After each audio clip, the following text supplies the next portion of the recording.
Well, hello, welcome back everyone. Today we're going to be doing a DCF analysis on Snowflake. Now, for anyone who's not aware, Warren Buffett is actually an investor in Snowflake. So I guess we can just stop the video right here, because if Warren Buffett thinks that the potential in the future for this company is great enough, why even do a fundamental analysis? Well, all jokes aside, no one is ever 100% correct, so let's do our due diligence here, run a DCF model, look at the fundamentals of the company, and let's see if Snowflake is actually a buy. Now, first off, we need to figure out a revenue growth rate. Now, Snowflake has had some nasty growth. I mean, some of it at one point was triple-digit growth, which is just insane. However, realistically, you cannot expect them to keep that up, and I think the last earnings finally actually entered more of a double-digit growth. So I'm going to go ahead and look at the analyst average estimate for the next 2 years for Snowflake. And over the next 2 years, the analysts are thinking 66%, then followed by 55%. It's sort of an average growth expectation. Okay, good. So first of all, let me just say, we are running this model as a 10-year model. You have to, it's almost not fair to a company like this that's so early in its growth and development that you would only run a 5-year model on it. So we're going 10 years out. I still want to remain conservative, so they say over the next 2 years, the average analyst thinks 66% for the whole year. Then the following year, 55%. Of course, the law of big numbers has to come in, and you can't grow at an insane rate forever. So, all things considered, over the next 5 years, we're going to go with 40%. I think that's throwing at least a little bit of being conservative in there for me, as you should be conservative on these models, but still, I don't think it's overly conservative.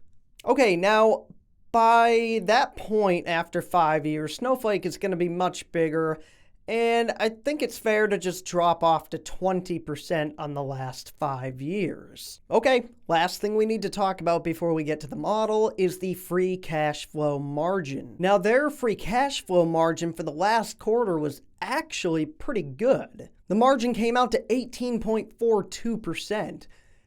As they get closer and closer to a profitability and just stabilizing as a company, and if you look at their chart, they've really been doing a good job of that.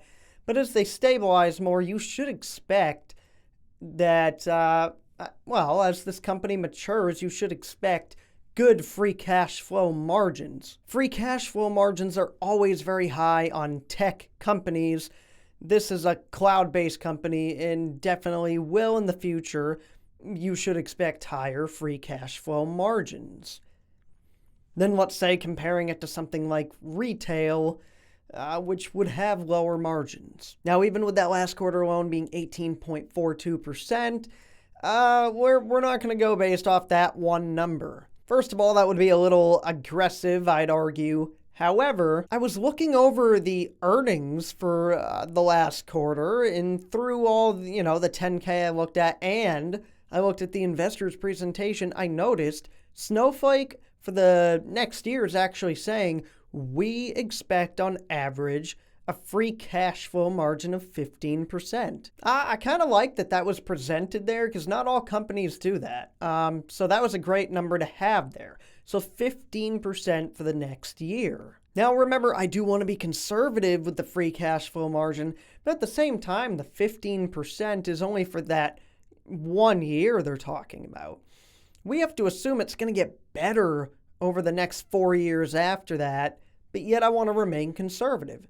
I'm just going to go with the number they came up with. We're going to go with 15% free cash flow margin for the next 5 years. Again, they feel confident that over the next year it can be around 15% on average. And you can expect it to get better most likely in the years to come, yet I want to be conservative. 15% is perfect to use for this model. Now, for the last 5 years of the model, we're going to do 25%.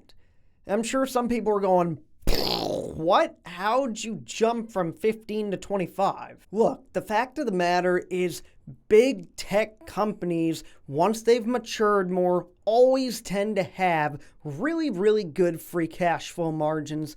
And I don't expect anything different with a company like Snowflake. I honestly don't think 25% for these last 5 years is really over the top. They probably won't have much of an issue reaching a free cash flow margin like that by that point. Especially a company like, cloud computing based, which is what Snowflake is. This is a kind of company that is going to have high free cash flow margin into the future. And just in general, the margins are already looking pretty darn good for the company. So I think 25% is a good number to use for those last 5 years. Okay, so we've got all our numbers for the model, but before we get to it, show the channel some love and sub if you have not already. It's going to help you follow the content a lot easier.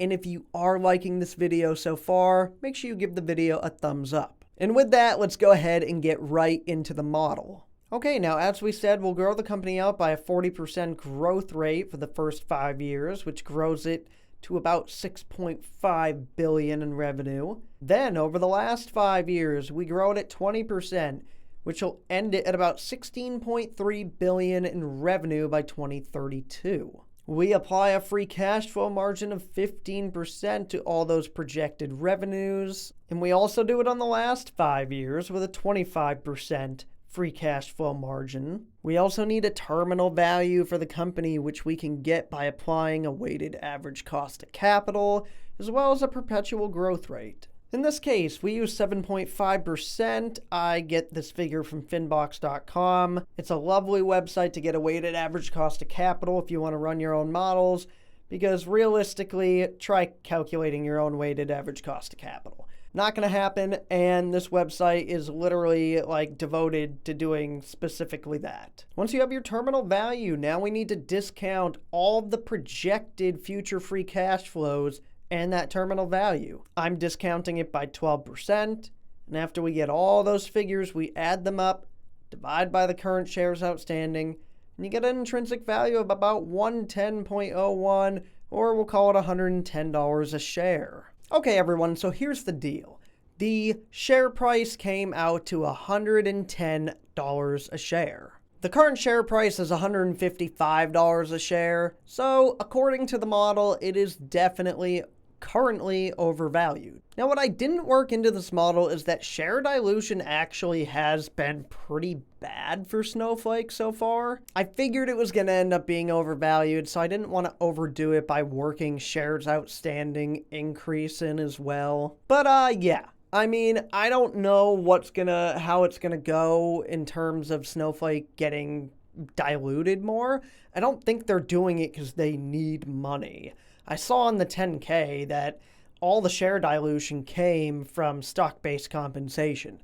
If that's the case, you're in trouble if you're an investor in terms of your shares getting diluted. Because if they're diluting your shares due to share-based compensation now, they're probably going to keep doing it as they grow because, well, they do it because they want to keep high talent to, continue to make the company better and better. They want to keep people interested by paying them in the form of stock-based compensation. But without assuming that those shares will be diluted further, the value is $110 a share based upon this model. And based upon this model, it is definitely overvalued right now based on a share price of $155 versus this $110.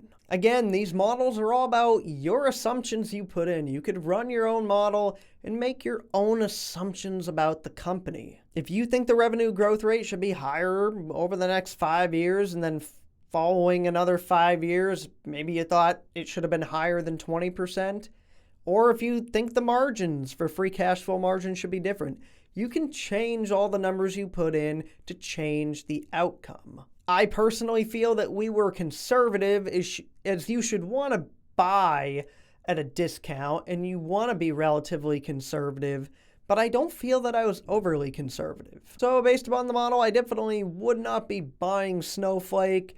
Maybe there's something that Warren Buffett sees that I don't, but doing a fundamental analysis and doing a DCF model, it looks overvalued to me. Well, okay, we're going to be wrapping the video up, everyone. Let me know your thoughts down below on Snowflake. If you own it, why do you own it? Is it just because of Buffett, or did you run your own analysis and you have a reason for feeling that it's undervalued or just at the right price right now? Or do you agree and you feel that it appears to be a little overvalued? Let me know all your thoughts in the comments down below. And again, if you enjoy the video, sub to the channel if you're not already, and give the video a thumbs up. Well, okay, everyone, we're going to wrap it up now. I hope you enjoyed watching, and I will see you in the next one.